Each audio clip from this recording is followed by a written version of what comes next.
Kabupaten Blora. Sebelum kita mulai diseminasi, kita ice breaking terlebih dahulu ya, agar tidak tegang untuk hari ini. Nah, oke, kita ice breakingnya tepuk aja, tepuk saja. Pripun Pak? Oke, siap. Tepuk siang, malam, sama pagi. Nah, contohnya ya, oke. Kalau nanti saya bilangnya pagi, berarti tepuknya 1. Oke, kalau siang berarti tepuknya 2. Kalau malam tidak tepuk. Oke, iya tidak tepuk. Nah, gitu ya, bisa ya. Kita ulangi sebentar sebelum kita mulai. Tepuk pagi, siang, dan malam. Pagi, siang, malam. Kalau malam itu tidak tepuk, gitu ya. Tepuk pagi, tepuk siang, tepuk malam. Nah, gitu nggih. Nah, kita ulangi. Berarti tidak mulai dari pagi, siang, dan malam. Nah, tepuk siang, malam, siang, pagi, malam. Oke. Budia kena sanksi, oke. Nah, sanksi. Nah, iya. Kenapa? Oh, direstitusi. Oh iya, nanti kita masuknya ke situ ya. Nah, oke. Ulangi lagi? Siap. Oke, kita konsentrasi lagi. Tepuk malam, siang, pagi, malam, siang, pagi, malam. Dari tadi Buria tidak konsentrasi ini. Ya, oke. Terima kasih. Berarti hari ini semuanya sudah konsentrasi. Buria mungkin masih kepikiran yang lain, mungkin di rumah masak atau berjemur ya Buria ya. Ada lomba baris. Oh, lomba baris. Mau ikutan baris? Jane. Oh, Jane. Ya. Oke. Ya, terima kasih untuk hari ini. Ternyata sudah fokus semuanya. Kita lanjutkan lagi untuk diseminasi modul 1.4 tentang disiplin positif, pemahaman dan penerapan disiplin di sekolah.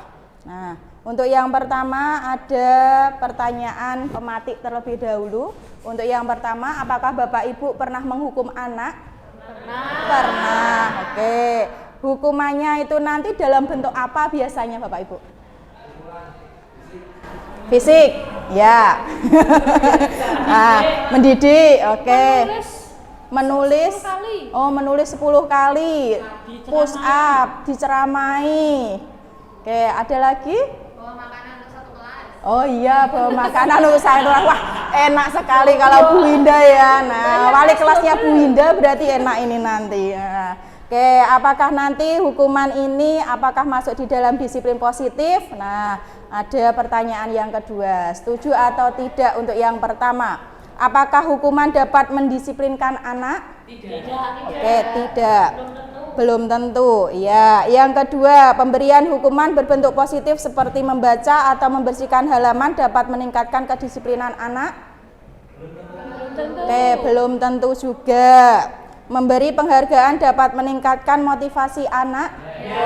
Oke, ya. Berarti nanti untuk 1 dan 2 hukuman itu belum tentu bisa kita masukkan dalam disiplin positifnya. Kalau yang ketiga memberi penghargaan bisa masuk dalam disiplin positif. Oke, apakah nanti setuju atau tidak? Kita masuk dalam materi yang pertama terlebih dahulu. Nah, untuk materi diseminasi budaya positif nanti ada 7. Yang pertama, perubahan paradigma belajar, disiplin positif. Yang ketiga, motivasi perilaku manusia, kebutuhan dasar, teori kontrol, keyakinan kelas, serta segitiga restitusi.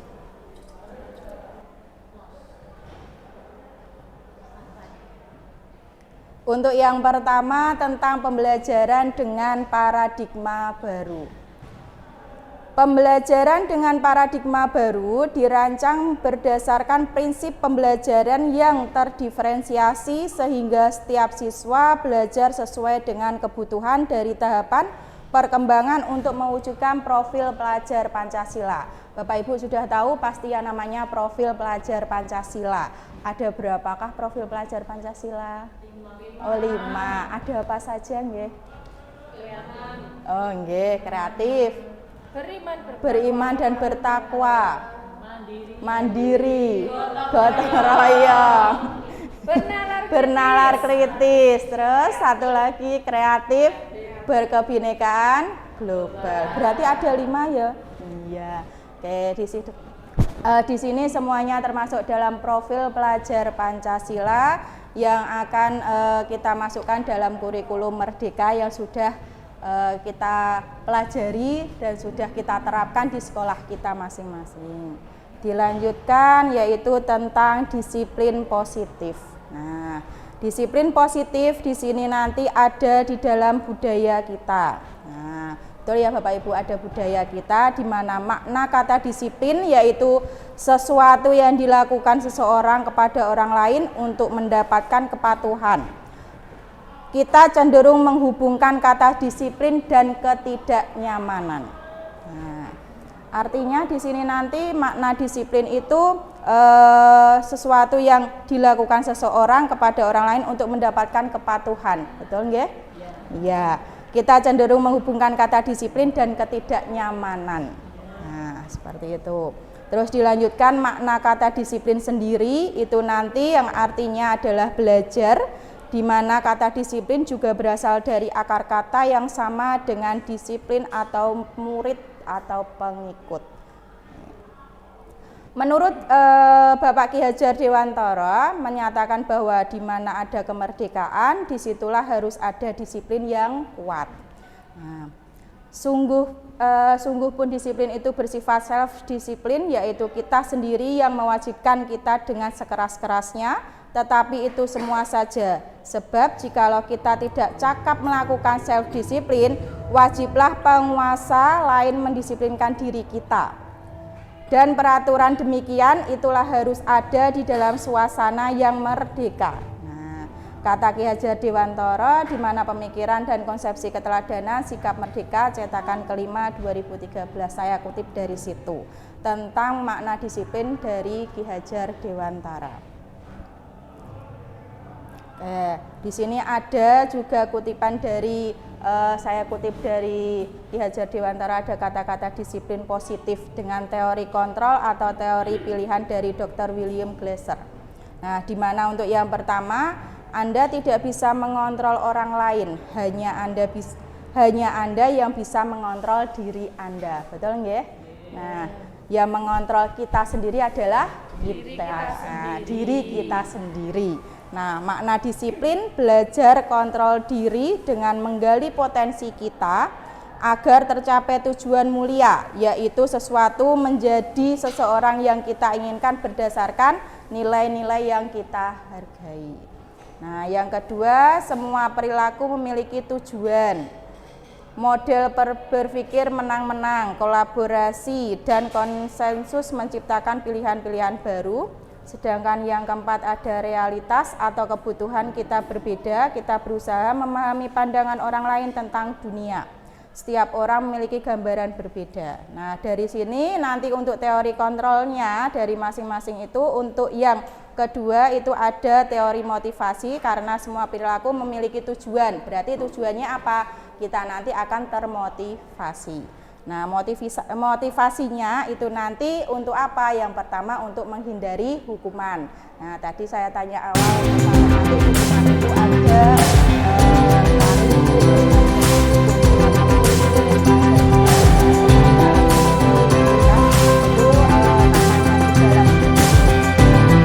motivasinya itu kita hidup karena tidak kita. Yang kedua untuk mendapatkan imbalan. Dalam disiplin positif juga sama, kita tidak memberikan imbalan kepada anak-anak, tetapi kalau misalkan kita memberikan reward seperti bintang itu masih boleh. Tapi kalau kita nanti memberikan besok nanti kalau kamu menang atau kamu mendapatkan juara saya berikan imbalan jajan, atau seperti Bu Winda tadi diberikan makanan satu kelas. Nah, itu tidak diperbolehkan nggih, Bu.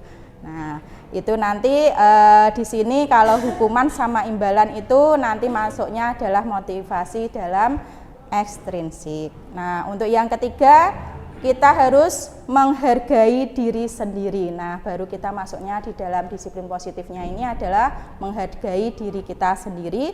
Dengan apa kita menghargainya? Yaitu dengan nilai-nilai kebajikan universal.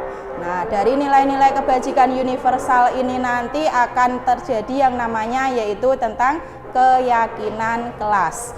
Nah, mungkin dari Bapak Ibu semuanya sudah pernah dan sudah melakukan keyakinan kelas di kelasnya masing-masing. Nah, ini disebut sebagai motivasi intrinsiknya. Nah, untuk yang ketiga tentang model berpikir menang-menang, kolaborasi dan konsekuensi menciptakan pilihan-pilihan baru. Di sini ada yaitu tentang 5 posisi kontrol di dalam diri kita. Ada yang pertama yaitu penghukum. Yang kedua adalah pembuat rasa bersalah, yang ketiga teman, yang keempat pemantau, yang kelima adalah manajer. Nah, Bapak Ibu sudah masuk ke bagian mana dari 5 posisi kontrol ini? Kira-kiranya saya masuk kemana ya gitu? Apakah masuk ke penghukum, pembuat rasa bersalah, teman, pemantau, atau manajer? Pak Didin masuk mana? Oh, pembuat rasa bersalah. Contohnya seperti apa, Pak? Iya.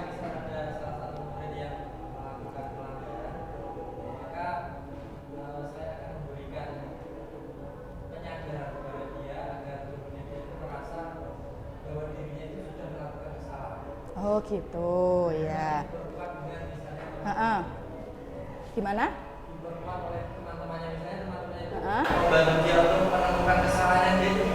Oh gitu, ya.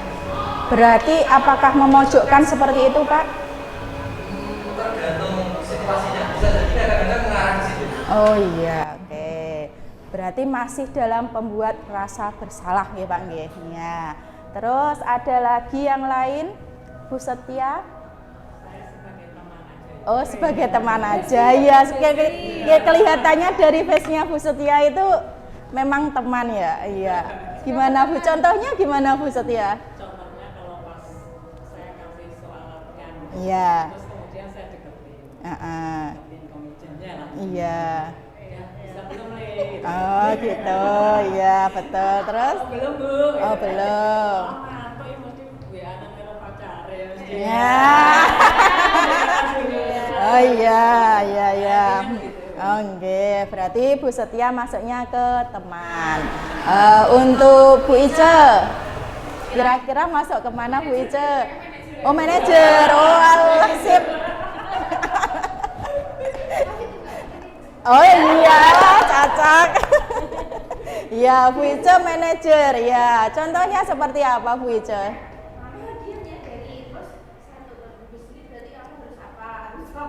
Oh iya.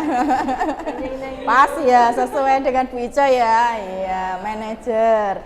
Oke. Bu Indah, ini saya tanya satu-satu ya. Nah, siap. Kira-kira masuk kemana saya ya? Oke, Bu Indah. Kalau saya sama seperti saya sebagai teman. Oh, teman. Nggih. Contohnya gimana? Otoritas saya sebagai teman itu biasanya minimal saya harus menjadi teman benar bagi mereka. Kemudian menyikapinya dengan menyelesaikan masalah dengan berbagai macam sudut pandang. Dan misalnya tidak ada penyesalan. Oh, gitu ya. Oke, sekarang Bu Widya. Yang paling ekstrim menghukum. Walah, Bu Widya menghukum. Oke, ya siap. Oke, contohnya seperti apa Bu Widya?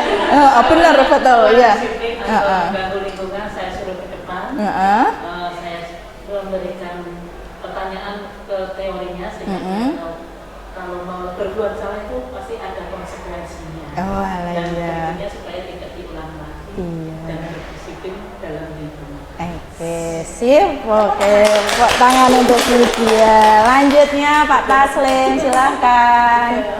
Lebih condong ke teman. Oh, lebih condong ke teman. Oh iya, pas sama ini kelihatannya. Best friend. Oh iya. Ya, contohnya seperti apa dalam diri Pak Taslim? Kalau mereka merasa lebih ngobrol, lebih asik, kemudian kalau sudah seperti itu mereka akan mencurahkan semua yang menjadi unek-unek mereka, sehingga dengan hal tersebut mereka akan menyadari apa kesalahannya. Oh gitu ya, kita berarti face to face sama anak ya Pak ya. Oke ya, kalau Bu Fitri? Boleh nggak lebih bisa? Oh boleh, boleh. Kita itu kan dalam diri kita kan kontrol kita terserah mau apa ya. Silahkan. Ya, membuat rasa bersalah. Kadang iya. Kadang Iya. kadang juga Iya. buktinya kalau membuat rasa bersalah kadang-kadang kalau kita tahu sekali kok ya udah kasihan ya. Iya. Mulai sebenarnya.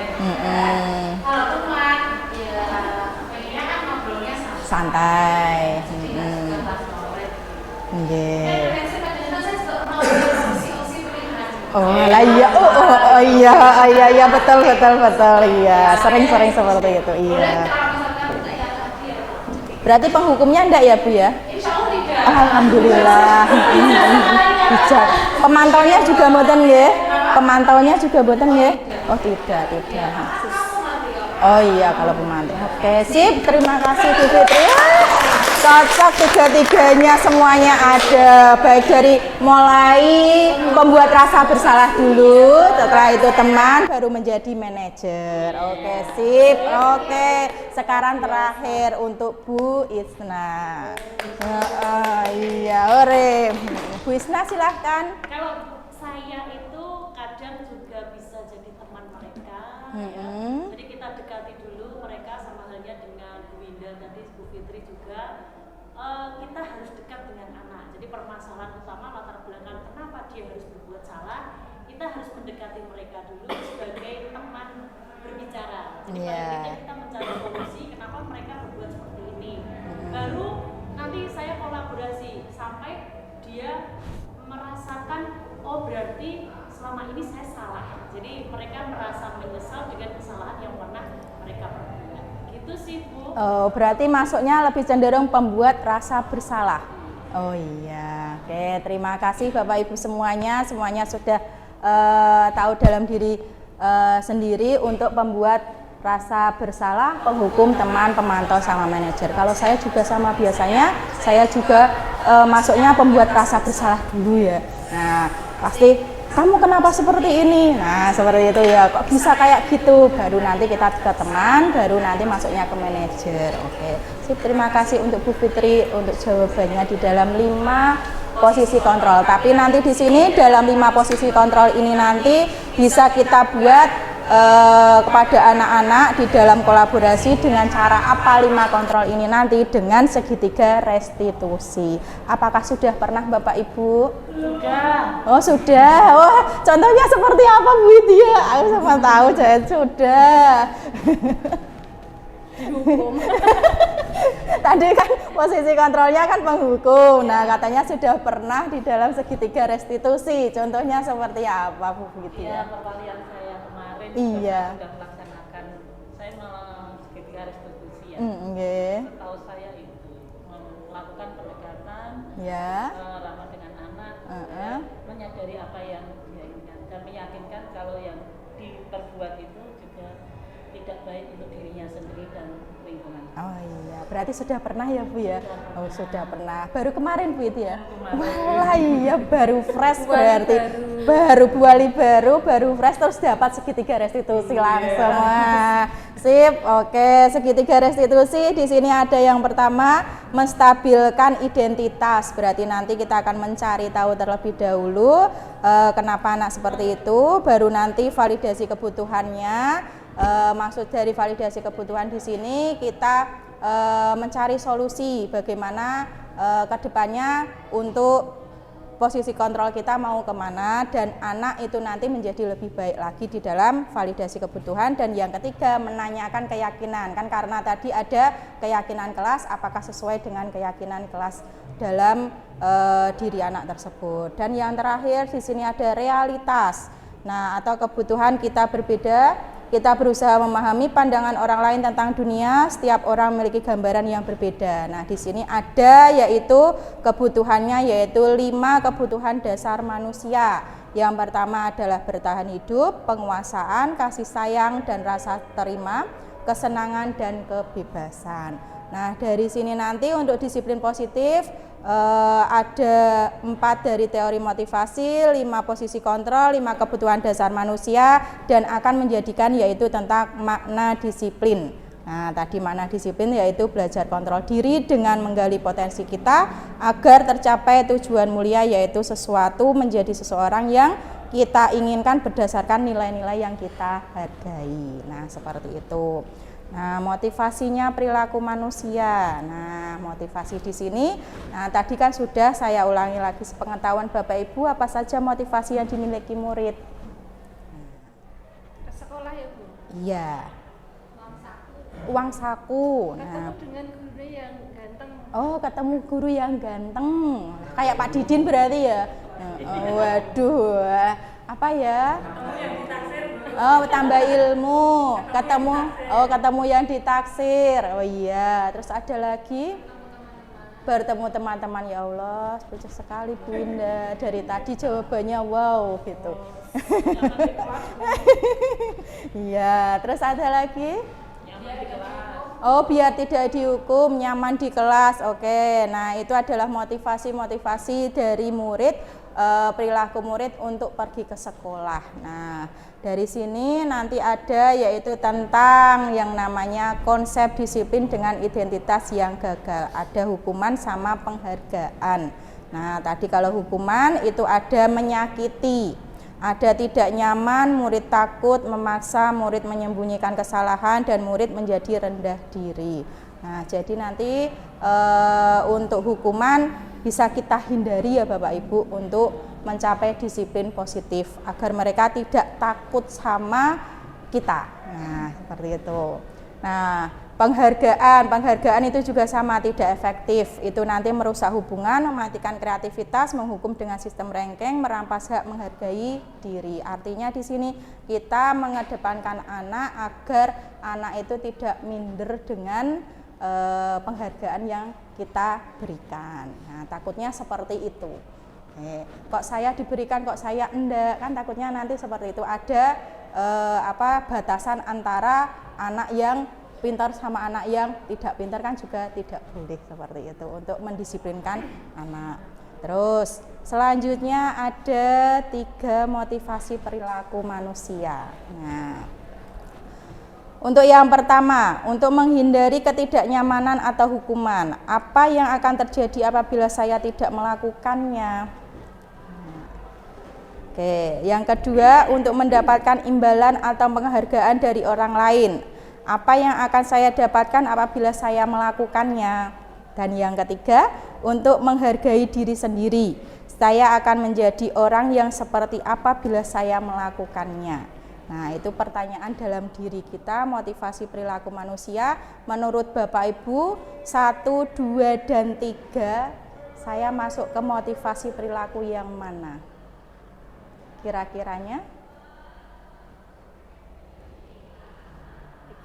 3. Untuk Bu Ria 3. 1. Oke, Pak Didin 1. 1, 2, 3. Lah, dirombong Bu Tia 1, 2, 3. Oke.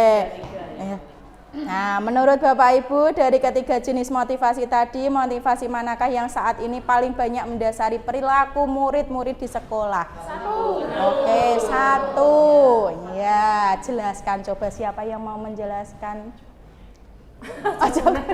Wes aku wes. Oke, Bu Ria, silakan Bu Ria. Habis ini Bu Isna. Oke, Bu Isna. Untuk menghindari ketidaknyamanan atau hukuman. Jadi kecondongan dari anak didik kita itu kadang sekolah engkau penting. Iya. Yang penting. Yang penting.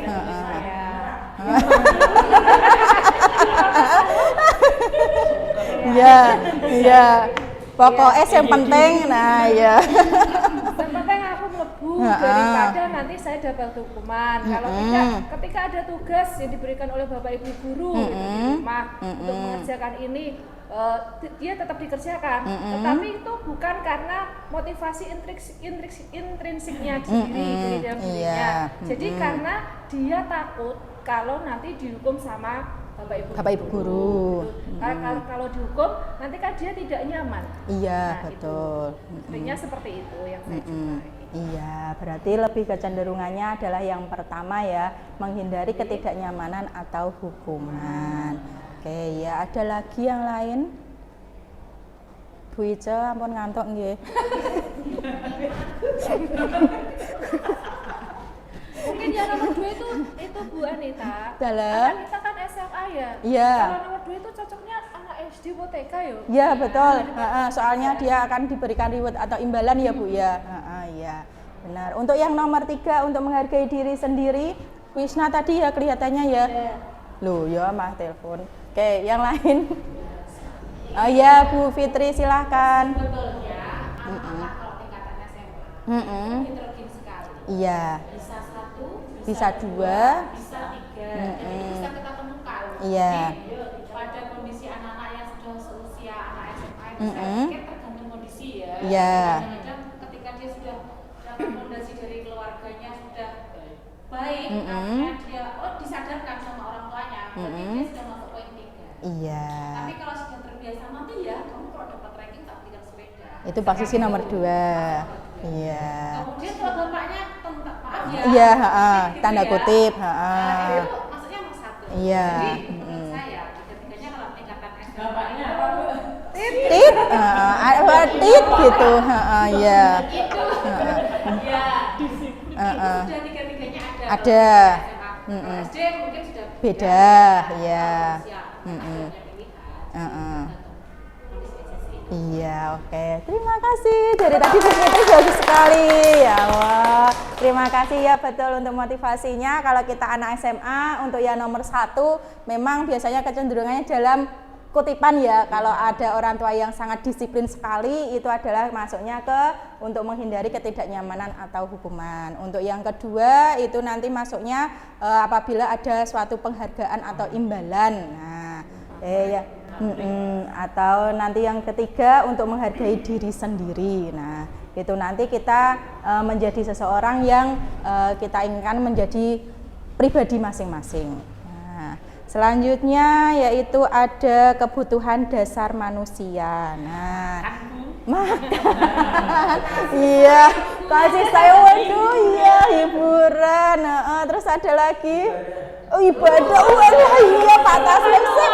Kebutuhan ibadah, iya. Terus ada lagi penguasaan. Disayang Bu. Kasih sayang, walah iya. Kok sama ya, nular? Karena kami sayangnya ya. Wah. Nyalur sih. Nah, ya kasih sayang. Oke, penguasaan, ibadah tadi ya. Terus ada lagi kebebasan. Apa? Hah? Healing. Cocok kon healing itu cocok kelihatannya itu Bu Indah. Healing kemana? Ke Deni Caknan? Iya, oke ya healing. Nah, 5 ada Bapak Ibu untuk menurut Bapak Ibu kebutuhan dasar manusia. Nah, apakah betul tadi? Iya, di sini ada 5 kebutuhan dasar manusia. Yang pertama adalah bertahan hidup, kasih sayang dan rasa kasih sayang dan rasa diterima. Makan ya. Iya. Penguasaan, kebebasan dan kesenangan. Iya, kelihatannya Bu Isna sekarang tidak bertahan hidup Bu, soalnya dia sudah bebas dari nasi. Iya.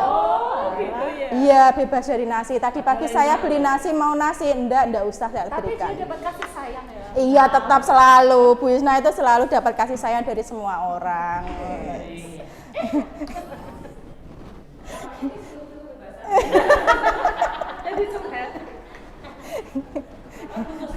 Butuh semua. Penguasaan juga butuh penguasaan. Oh iya, manusia penguasaan berarti kita harus menguasai ya, menguasai dalam lingkungan sekitar gitu. Oh, wali kelas. Oh iya, betul. Oh iya, wes mulai ya. Oke, kalau kebebasan berarti bebas dalam apa, Bu? Berekspresi. Wes, langsung berekspresi. Oke, kesenangannya? Semua harus senang dulu, nyaman. Oh senang, iya. bahagia. Nah, baru nanti kita masuknya dalam baru nanti masuknya ke kasih sayang gitu ya, dan rasa diterima. Oke, teori kontrol tadi sudah ada, yaitu tentang teori kontrol penghukum, pembuat orang lain bersalah, teman, pemantau, sama manajer. Tadi sudah saya tanya satu persatu, dalam 5 posisi kontrol ini posisi saya di bagian mana, kan gitu ya. Yang Ada pemantau sepertinya tadi belum ada yang menjawab ya. belum? Mau Bu Isna mau pemantau? Beda Ica. Pemantau itu memang di Manajer, Bu Ica tadi manajer. Nah, pemantau itu seperti apa? Ada tanda tanya ya? Ah iya. Iya, Bu Isna berarti tanda tanya tentang pemantau ya? Biasanya MIPA. Enggak.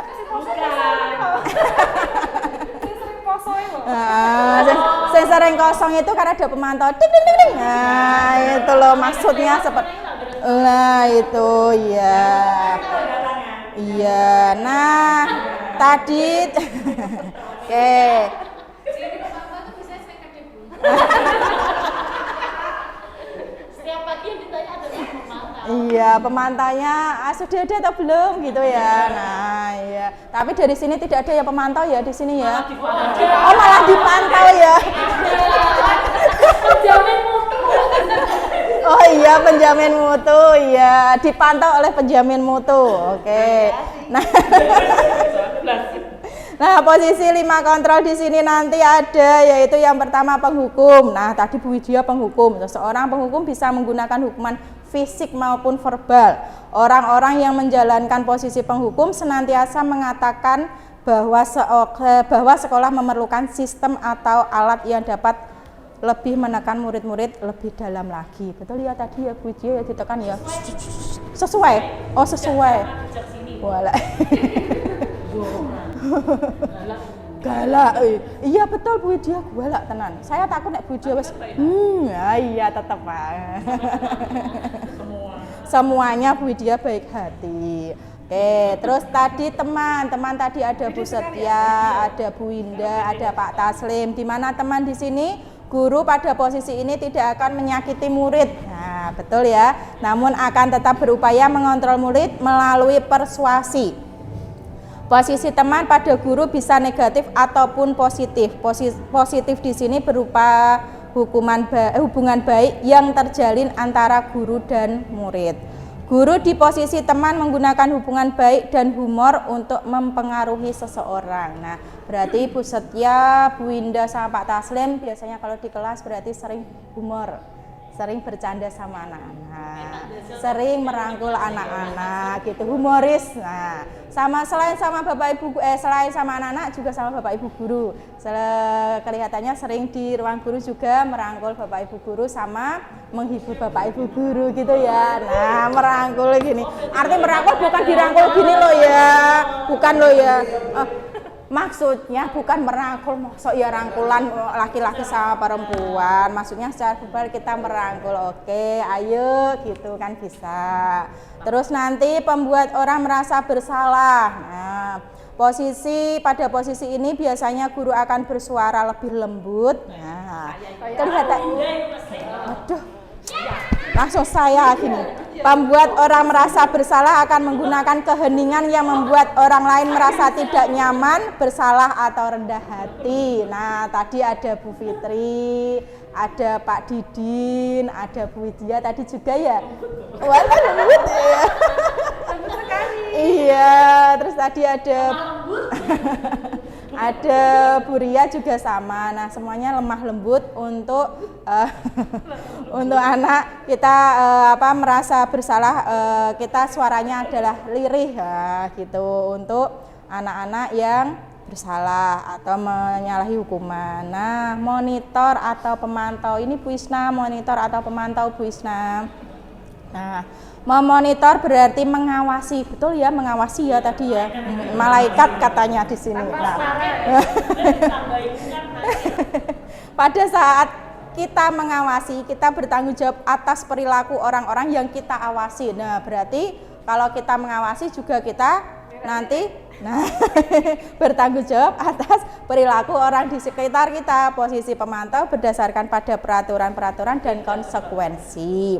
Dengan menggunakan sanksi atau konsekuensi, kita dapat memisahkan hubungan pribadi kita dengan murid sebagai seseorang yang menjalankan posisi pemantau. Ini nanti boleh enggak ya Bapak Ibu? Enggak boleh. Langsung ya. Ini loh pemantau kepada murid, apakah nanti boleh apa tidak? Enggak boleh. Oh, otomatis sudah langsung. Oh iya, Lihat kondisi pada saat mereka mengerjakan tes nggak apa-apa ya. oh gitu ya. Otomatis langsung ya? Oh, bisa langsung di kelas pemantau. Oh iya, betul. Iya. Ya, terus yang terakhir adalah posisi manajer. Tadi Bu Ica adalah manajer. Nah, manajer itu adalah posisi mentor di mana guru berbuat sesuatu bersama dengan murid, mempersilahkan murid mempertanggungjawabkan perilakunya, mendukung murid agar dapat menemukan solusi atas permasalahannya sendiri. Seseorang manajer telah memiliki keterampilan di posisi teman maupun pemantau, dan dengan demikian bisa jadi di waktu-waktu tertentu kembali kepada kedua posisi tersebut bila diperlukan. Berarti kita harus menjadi manajer di dalam 5 posisi kontrol. Itu nggih. Jangan sampai kita menghukum, jangan sampai kita membuat merasa bersalah, jangan sampai kita memantau atau teman. Kita harus saling manajer, menjadi manajer, di mana nanti kita mencari solusi anak-anak itu apabila mereka merasa bersalah. Makanya ada yang namanya restitusi. Gitu nggih, berarti Bu Ica sudah semuanya. Nah, tepuk tangan untuk Bu Ica. Oh, langsung PP ya. Oke. Keren nih. Nah, contoh penerapan posisi kontrol. Nah, tadi sudah saya tanya satu persatu tentang contoh posisi kontrol dalam diri Bapak Ibu. Nah, apabila ada contoh kasusnya siswa terlambat ke sekolah dan langsung menyelonong masuk ke dalam kelas saat berdoa. Pernah ya? Sering ya? Sering. Nah, saya juga pernah itu. Langsung nyelonong masuk. Nah, sebagai penghukum, nah kita apabila kita masuknya dalam posisi kontrol penghukum, kamu selalu saja terlambat, pasti terakhir datang. Nah, seperti itu kan ada ya kata-kata seperti itu. Terus nanti pembuat merasa bersalah. Nah, kamu bagaimana ya? Kamu sudah janji dengan ibu tidak akan datang terlambat lagi. Kamu kenapa senang sekali mengecewakan ibu? Ibu benar-benar kecewa sekali. Nah, itu pernah. Ya kan lembut ya kalau pembuat merasa bersalah. Nah, lembut sekali. Iya, kalau kita sebagai posisi teman, nah ya sudah, kali ini tidak apa-apa, sana duduk, pasti gitu. Nah, gitu ya Bu Setia ya? Iya. Nah, kalau kita pemantau, peraturannya apa? Nah, pasti kan gitu ya. Walah. Apa yang telah kamu lakukan? Nah, sanksi atau konsekuensinya apa? Nah, berarti kan nadanya agak terlalu tinggi biasanya kalau pemantau. Biasa. Nah, iya. Nah, kalau untuk posisi manajer nyentai. Nah, iya. Iya. Bulan sabit.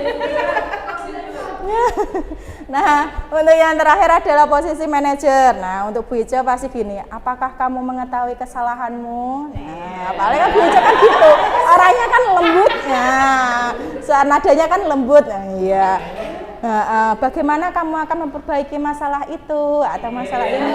Nah, kan Bu Ica kan gitu biasanya. Nah.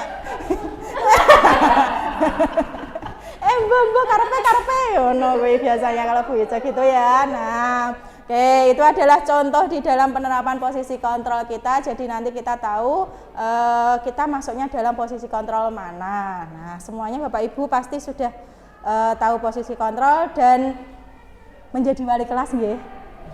Nah, Keyakinan kelas di sini ada keyakinan akan lebih memotivasi seseorang dari dalam atau memotivasi secara intrinsik.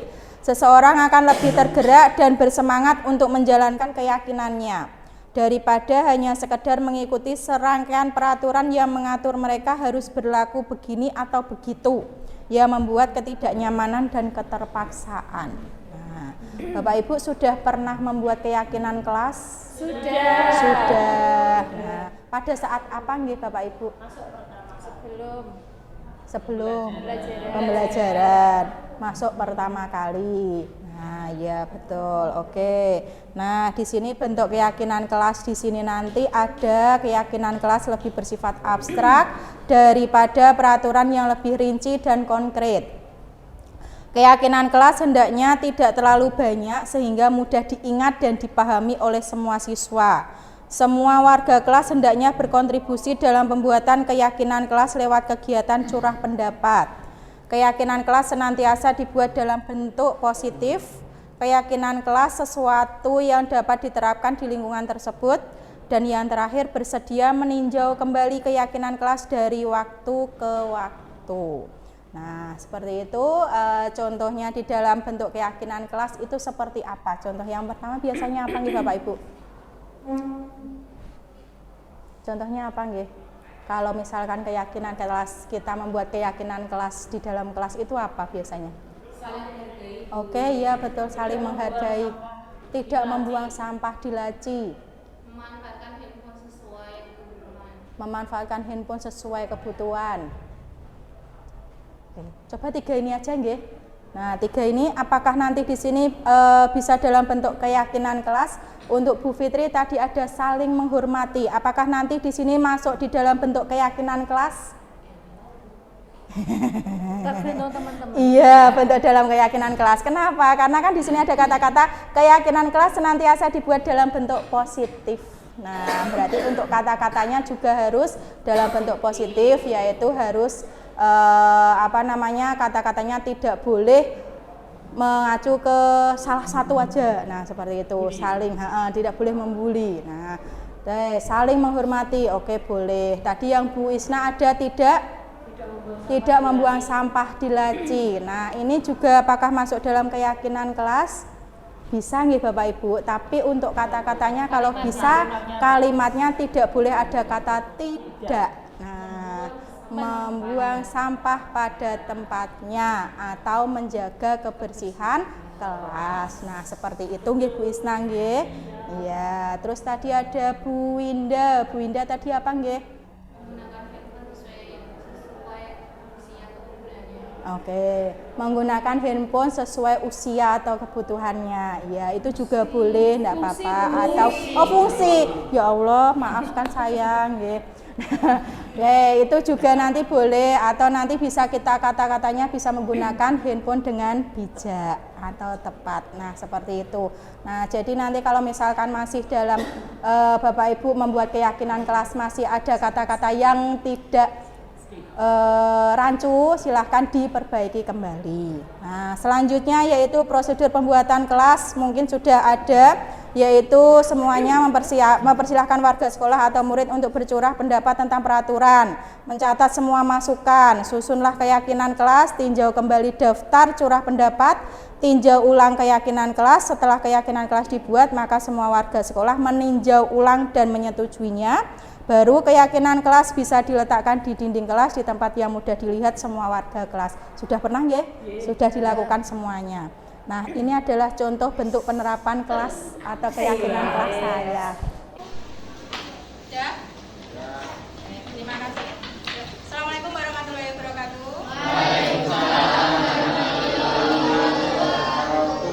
Hari ini kita akan membuat minta tolong Mas Ibu dulu. Ya, tidak kosong. Ya, hari ini kita akan membuat yang namanya kesepakatan kelas. Kamu sudah tahu kesepakatan kelas? Sudah. Yang dimaksud kesepakatan kelas itu apa? Keyakinan kelas yang harus kita sepakati bersama ya. Di dalam kelas itu kita harus melakukan apa saja, tidak boleh semena-mena di dalam kelas. Nah, hari ini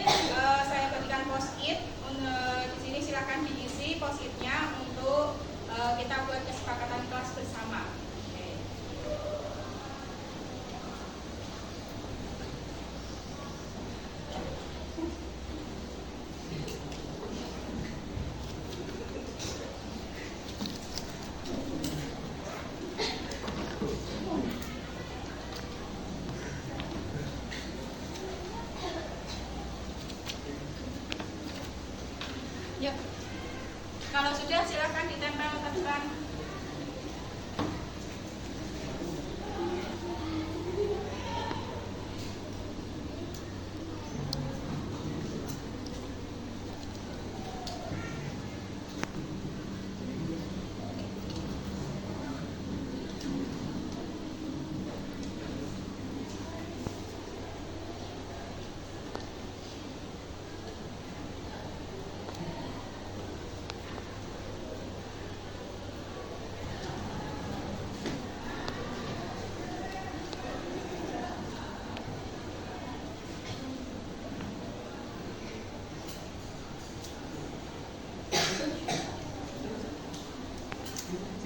Sudah? Kalau sudah silakan dikumpulkan ke depan, ditempel di sini semuanya. Oke.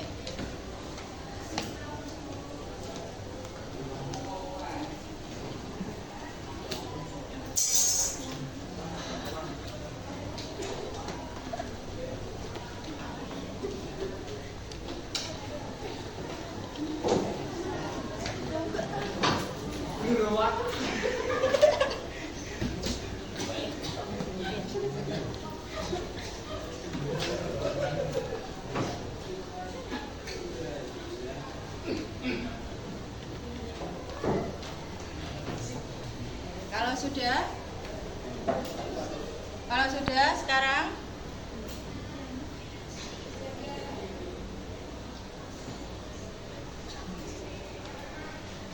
selanjutnya kita buat keyakinan kelas. Ini adalah kesepakatan dari kelas 10-2, ada bermacam-macam. Di sini ada yaitu membersihkan kelas, waktu datang dan pulang. Datang bersih, pulang pun bersih. Itu artinya apa? Kita sepakati apa itu?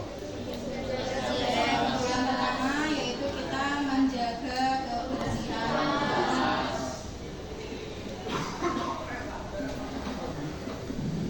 Oke, selanjutnya di sini ada menggunakan HP dengan bijak, menjaga sopan santun. Itu juga kesepakatan kelas? Ya. Siap untuk kesepakatan kelasnya? Ya.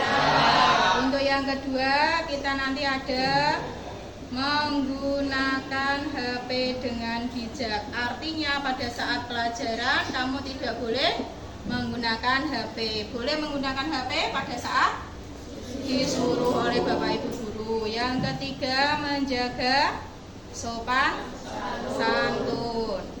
Harus berkata dan bertutur kata yang baik ya. Sopan santun. Seperti apa? Ada kata-katanya yaitu permisi, maaf, terima kasih. Jangan sampai lupa ya. Selanjutnya ada yaitu apa ini? Datang tepat waktu. Datang tepat waktu itu artinya apa? Ketertiban. Artinya di sini nanti yang keempat, menjaga ketertiban atau disiplin waktu. Boleh disiplin waktu atau menjaga ketertiban. Artinya nanti silahkan kalian datang tepat waktu, jangan sampai terlambat. Selanjutnya ada lagi kerjasama, menjaga kesopanan, jatuh, menggunakan HP. Satu lagi ya, ada yaitu yang harus kita jaga atau kesepakatan kelasnya di sini tentang apa? Saling. Untuk yang kelima yaitu tentang saling menghargai dan menghormati. Menghormati di sini tidak hanya Bapak Ibu guru, tetapi juga kepada sesama atau teman kalian. Bisa kita sepakati untuk kesepakatan kelas kita hari ini? Bisa diterapkan di kelas kita? Terima kasih banyak. Setelah itu silakan untuk sekretarisnya membuat kesepakatan kelas ini kita tempelkan di depan sana atau depan sana untuk ingat kalian pada saat kita pembelajaran. Itu ya. Terima kasih untuk kesepakatan kelas atau keyakinan kelas hari ini. Sekian dari Wanita. Assalamualaikum warahmatullahi wabarakatuh. ada bentuk keyakinan kelas. Di sini ada, kemarin saya sudah untuk awal permulaan untuk membuat keyakinan kelas. Ada nanti di sini mendengarkan orang lain, menghormati. Nah, dan selanjutnya ada yang terakhir adalah tentang segitiga restitusi yang terakhir. Nah, restitusi yang sudah pernah dilakukan oleh Bu Widya kemarin, yaitu segitiga restitusi menstabilkan identitas. Untuk yang pertama, kita semua akan melakukan hal terbaik yang bisa kita lakukan. Validasi tindakan yang salah, semua perilaku memiliki alasan. Yang selanjutnya menanyakan keyakinan, karena kita sudah tahu dan kita sudah membuat keyakinan kelas, berarti kita semua memiliki motivasi internal. Nah, di sini ada identitas gagal sama identitas sukses. Oke. Identitas gagalnya di dalam hukuman itu ada sesuatu yang menyakiti harus terjadi, tidak nyaman untuk murid atau anak untuk jaga waktu panjang, korban mendapatkan keadilan, itu yang gagal. Kalau yang konsekuensi dan disiplinnya di sini dalam identitas sukses ada konsekuensi, ada restitusi. Dari konsekuensi itu nanti sesuatu harus terjadi. Restitusinya yaitu merupakan restitusi pilihan. Sedangkan untuk konsekuensi tidak nyaman untuk murid atau anak untuk jangka waktu pendek. Sedangkan restitusinya kita menguatkan untuk murid atau anak dalam jangka waktu yang panjang. Terus korban bisa diabaikan untuk konsekuensi, tapi kalau restitusi korban mendapatkan ganti. Nah, untuk yang konsekuensinya murid atau anak dibuat tidak nyaman, untuk restitusi murid atau anak mendapatkan penguatan, berarti harus kita kuatkan di dalam restitusi itu. Terus ada penguatan hanya bertahan dalam waktu jangka pendek, sedangkan restitusi masalah akan dapat terpecahkan. Oke, itu semuanya di dalam identitas gagal dan identitas suksesnya. Oke, contohnya seperti itu. Dan pendekatan restitusi di sini nanti ada yaitu restitusi sendiri dengan proses menciptakan kondisi bagi murid untuk memperbaiki kesalahan mereka sehingga mereka bisa kembali pada kelompok mereka dengan karakter yang lebih kuat. Sehingga ciri-ciri restitusi ini bukan menebus kesalahan, gitu nggih. Terus memperbaiki hubungan, tawaran bukan paksaan, menuntun untuk melihat ke dalam diri, mencari kebutuhan dasar yang mendasari tindakan, fokus pada karakter bukan tindakan, dan yang terakhir menguatkan dan fokus pada solusi. Itu adalah ciri-ciri dalam restitusi. Sebenarnya ini juga ada videonya, tapi kok nggak bisa ya. Ini contoh videonya, juga contoh ada refleksi video dari restitusi sendiri. Ini juga sama anak saya kemarin di kelas 10-2. Selamat pagi Bu Anita. Selamat pagi, silakan duduk. Ada apa ya Bu? Kemarin Bu Anita dengar dari temanmu, katanya kamu ada masalah, benar ya? Apa ya Bu masalah? Kemarin jamnya sebelum istirahat itu jam apa ya Mas? Jamnya Bu Imas Bu? Ada apa? Itu Bu, saya waktu pelajarannya Bu Imas main HP sendiri. Saya bosan Bu, tidak fokus, makanya saya main HP. Nah, di sini Bu Anita tidak menyalahkan kamu untuk main HP, tapi Bu Anita ingin tahu kenapa kamu bermain HP pada saat jam pelajaran Mas. Kita cari solusinya ya Mas ya. Iya Bu. Nah, kamu tahu keyakinan kelasmu? Iya tahu. Keyakinan kelasmu apa Mas? Menggunakan HP dengan bijak. Menggunakan HP dengan bijak, artinya seperti apa? Tidak boleh menggunakan HP waktu jam pelajaran. Nah, berarti besok lagi kalau misalnya pada saat pelajaran jangan menggunakan HP. Nah, kita harus fokus di dalam pelajaran, dan di sini kamu nanti minta maaf sama Bu Mas ya. Iya Bu. Saya langsung minta maaf setelah ini. Iya, gitu ya Mas ya. Jangan lupa untuk keyakinan kelasnya tetap dijaga. Siap. Terima kasih. Terima kasih Bu. Mari. Assalamualaikum warahmatullahi wabarakatuh. Setelah saya mengikuti kegiatan restitusi dari Bu Anita, saya merasa lebih senang, saya merasa lebih lega, dan yang pastinya saya akan lebih baik dari sebelumnya. Saya akan belajar dari kesalahan, saya akan lebih bertanggung jawab, dan saya tidak akan mengulangi kesalahan yang sama. Selamat siang Bu Anita. Fian. Mas Fian kira-kira boleh ke sini nggak? Jadi udah mau jalan tugas gitu. Mas Fian tadi kemana masuk? Masuk di saya di Indonesia. Masalah salah itu. Mas Fian sudah tahu lah kesalahannya. Kenapa Mas Fian kok tidak mengumpulkan tugas? Saya semalam kemarin hampir sampai jam 1 malam di Jogja, akhirnya saya ngambil sekali. Kenapa kok Mas Fian tidak mengantuk sampai larut malam?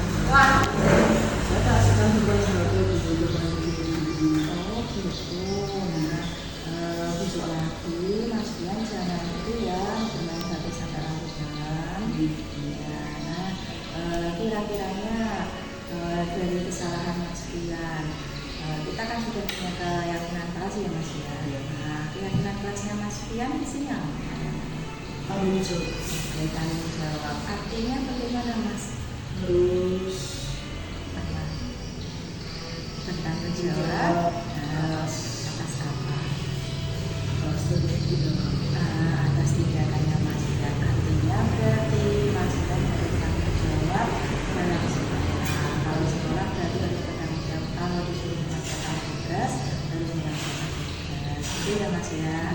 Nah, selain itu kalau di rumah berarti Mas Fian juga harus tanggung jawab. Kalau misalkan saya tugas sekolah berarti saya harus tidur jangan sampai larut. Seperti itu. Nah, nanti Mas Fian nanti harus tahu keyakinan kelasnya ya. Nah, oke. Ya, setelah ini nanti Mas Fian mau ngapain?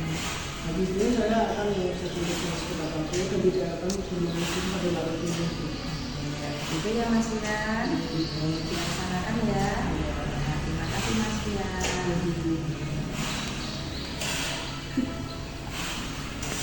Assalamualaikum warahmatullahi wabarakatuh. Setelah saya mengikuti kegiatan restitusi bersama Bu Anita, saya dapat dengan perilaku saya di kelas dan saya akan menurunkan perilaku saya. Sekian dari saya, terima kasih. Wassalamualaikum warahmatullahi wabarakatuh. Nah, jadi untuk kesimpulan di dalam restitusi ini menciptakan lingkungan positif agar terbentuk suatu budaya positif, suatu proses perjalanan pendidikan yang harus kita jalani karena ini merupakan tanggung jawab kita sebagai seorang pendidik, sebagai seorang pemimpin pembelajaran. Suatu lingkungan yang aman dan nyaman akan memberikan murid kesempatan dan kebebasan untuk berproses, belajar, membuat kesalahan, belajar lagi sehingga mampu menerima dan menyerap suatu pembelajaran. Perlu diingat selama seseorang merasakan tekanan-tekanan dari lingkungannya, maka proses pembelajaran akan sulit terjadi dan salah satu tanggung jawab kita sebagai pendidik adalah menghilangkan atau mencabut gangguan-gangguan yang menghalangi proses pengembangan potensi murid. Demikianlah dalam proses penerapan disiplin positif, hendaknya guru memiliki standar kepribadian, profesional dan sosial yang baik di mana guru mampu berefleksi pada posisi kontrolnya saat ini bagaimana perjalanan dirinya sebagai seorang among atau posisi manajer yang menentukan murid-murid menjadi insan dan mandiri, merdeka dan bertanggung jawab. Oke, terima kasih untuk Bapak Ibu. Ini adalah diseminasi saya tentang disiplin positif. Oke, ada pertanyaan Bapak Ibu sebelum saya tutup? Oh iya, Bu Rian. Ya, izin bertanya. Tadi disampaikan poin terakhir tentang restitusi ya Bu ya? Iya. Dimana di situ tadi juga saya lihat restitusi itu terjadi ketika seorang siswa melakukan kesalahan. Iya. Kemudian direstitusi oleh gurunya. Nah, pertanyaan saya, iya. Seandainya yang berbuat kesalahan itu adalah guru, apakah juga direstitusi? Oh gitu ya. Iya. Oh iya. Kalau misalkan yang membuat kesalahan adalah guru, apakah nanti direstitusi? Pernah nggih misalkan terlambat seperti itu ya Bu ya? Terlambat masuk, tidak mengajar. Iya. Bu dia langsung tidak mengajar. Tidak mengajar, kosong ya, terlambat. Nah, apakah itu nanti direstitusi juga? Nah, iya. Walah, direstitusi semuanya sama. Berarti nanti kita direstitusi siapa ya? Mantau. Waduh. Kepala Oh gitu, berarti nanti kita dihadapkan sama kepala sekolah gitu ya? Oh iya. Oh presiden. Dalam. Oh cerita ya, silakan. Diseminasi itu, maksudnya bukan diseminasi. Iya, iya lokal. Kepala sekolah merestitusi guru. Tapi dengan kasus yang XYZ, oke ya.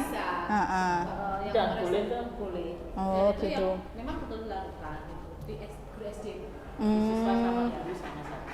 Oh siswa sama guru sama saja, itu berarti harus kita restitusi gitu ya? Oh iya. Jadi namanya juga restitusi. Oh namanya restitusi, kalau di dalam murid sama guru itu namanya adalah restitusi. Tapi kalau kita sama kepala sekolah atau guru sama kepala sekolah itu pembinaan atau yang namanya coach atau coaching. Nah gitu. Ya berarti kita di-coach oleh kepala sekolah, berarti itu namanya restitusinya beda nggih, bukan namanya restitusi ya, namanya adalah coach atau coaching. Biasanya Bapak Ibu juga pernah di coaching juga ya?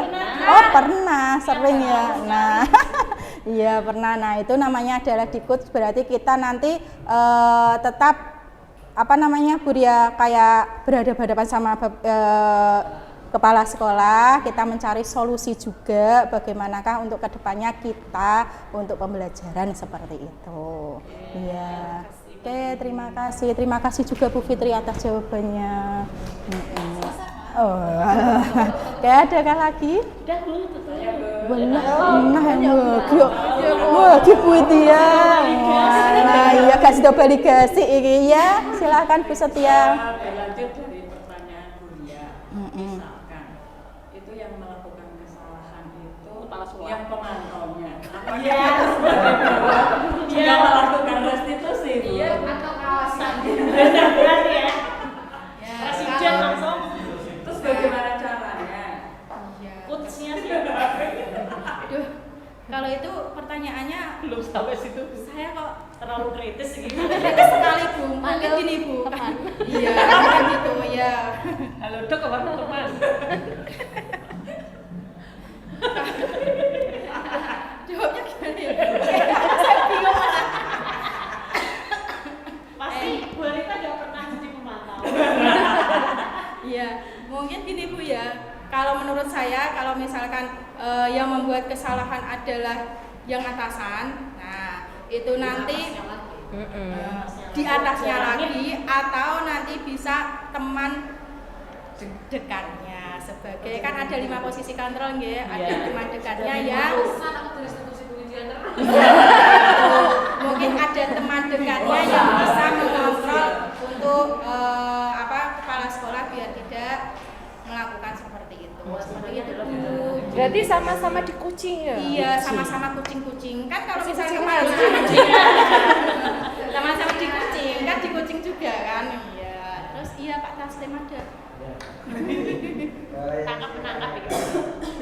Posisi kontrol teman, manajer dan sebagainya. Kira-kira mana yang paling efektif cara pengajaran siswa sehingga siswa itu memiliki semacam kesadaran dan Terima kasih Pak Taslim atas pertanyaannya. Untuk 5 posisi kontrol yang seharusnya di sini yang kita lakukan dalam diri kita itu adalah yang tadi Pak saya sudah kelihatannya, yaitu manajer. Nah, seperti tadi manajer, karena kita kita memposisikan manajer itu semuanya ada, baik dalam diri kita itu ada pemantau, ada teman, ada pembuat merasa bersalah, dan yang satu lagi adalah penghukum. Semuanya kan ada di diri kita. Nah dari situ nanti kita akan menjadi sebuah manajer, akan merangkul anak-anak menjadi lebih baik lagi. Nah memposisikan dengan cara apa dalam 5 posisi kontrol itu? Dalam restitusi itu sendiri Pak, dengan cara menstabilkan identitas, validasi tindakan, dan yang terakhir adalah menanyakan keyakinan. Gitu Pak. Terima kasih. Ada lagi? Oh sudah sampun. Oke, terima kasih Bapak Ibu semuanya sudah hadir dan sudah datang di dalam diseminasi saya. Terima kasih, semoga bermanfaat. Amin. Oke, terima kasih dari saya. Sekian. Assalamualaikum warahmatullahi wabarakatuh. Waalaikumsalam